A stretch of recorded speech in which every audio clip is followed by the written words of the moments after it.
Gott lieben. Was bedeutet das?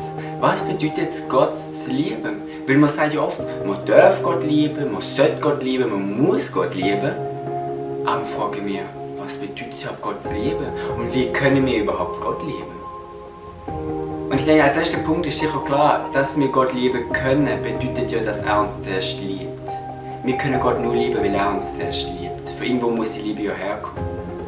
Aber wieso lieben wir Gott? Oder wieso sollte man Gott lieben? Wenn du ja verliebt bist oder eine Person liebst, dann kann man ja meistens sagen, mehr oder weniger vielleicht wieso. Vielleicht weil die Person gut aussieht, weil die Person etwas gut machen kann, weil die Person einfach toll ist, weil die tolle Attribute hat. Wie stellen wir uns Gott vor? Wie stellst du dir Gott vor? Für mich ist Gott Liebe. Gott ist die absolute Schönheit, er ist absolut wundervoll und er hat eine unglaubliche Demut. Gott ist die Schönheit in Person. Schau mal, stell dir mal so vor, wie wir uns Gott vorstellen, hat ja maßgeblichen Einfluss, wie wir Gott lieben können. Weil wenn ich mir Gott als etwas Hässliches vorstelle, wie soll ich denn eine hässliche Person lieben? Oder wenn ich mir eine böse Person vorstelle, wie soll ich eine böse Person lieben? Wenn Gott entschieden hat, aus seiner Gottheit heraus sagen, gut, ich will Mensch, dann muss ich sagen, wow, nicht schlimm.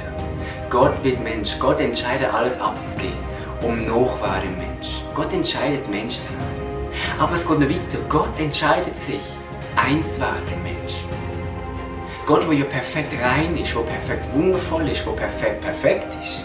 Gott ist parat, seine Gottheit abzulegen, um eins zu werden mit dem Mensch. Und das heisst auch eins zu werden mit der Sünde.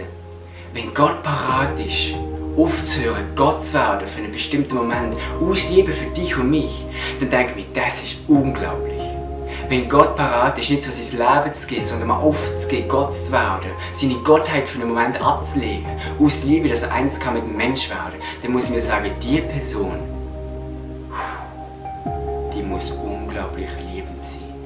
Und wenn ich Gott in diesem Licht sehe, wo Jesus Christus bringt, das Licht von dieser aufopfernden Liebe, dann muss ich sagen, wow Gott, du bist absolut unglaublich. Du bist die perfekte Schönheit. Was passiert mit dem Herz?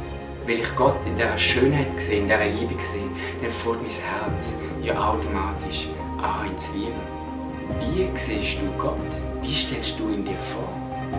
Stell dir mal die schönste und die beste und die netteste und die tollste und die liebendste Person vor, wo du kannst.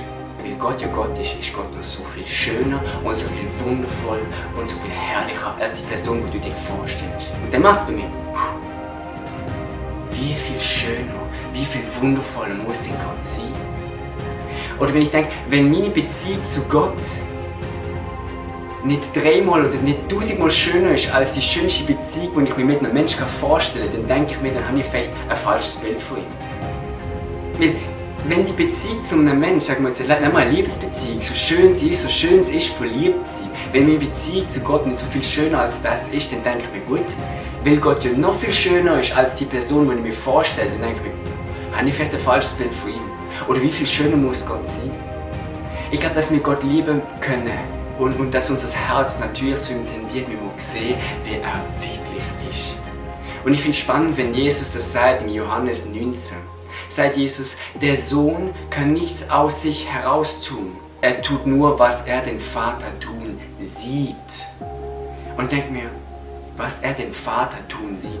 Jesus sieht den Vater. Jesus sieht Gott.